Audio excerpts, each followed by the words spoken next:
Political leaders from Alberta and Ottawa have just announced more trips to try to develop new trade relationships, nearly 1 year after the United States president first mentioned sweeping tariffs.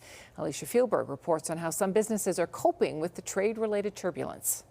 This Calgary cafe owner says tariffs and trade wars in 2025 served up new challenges for his business. It has impacted a lot of ingredients that we rely on, from specialty syrup, tea, cups, lids, and even equipment part. The cost will slowly increase. The margin gets thinner. Delivery time gets longer. Last January, at the inauguration of the United States president, Donald Trump first announced the potential for tariffs. Some eventually began. So did trade wars and economic uncertainty, sparking a scramble for Canada to secure other trade partners. Mark Carney is headed to China next week, the first Canadian prime minister to do so after nearly a decade of tension. The two countries won't see eye to eye on everything, but there are some common and shared interests. Alberta has fared better than many parts of the country, with its main industry, oil and gas, so far shielded from tariffs. There are certainly challenges ahead, many of which are out of our control, and so we're focusing on what we can do right here in Alberta.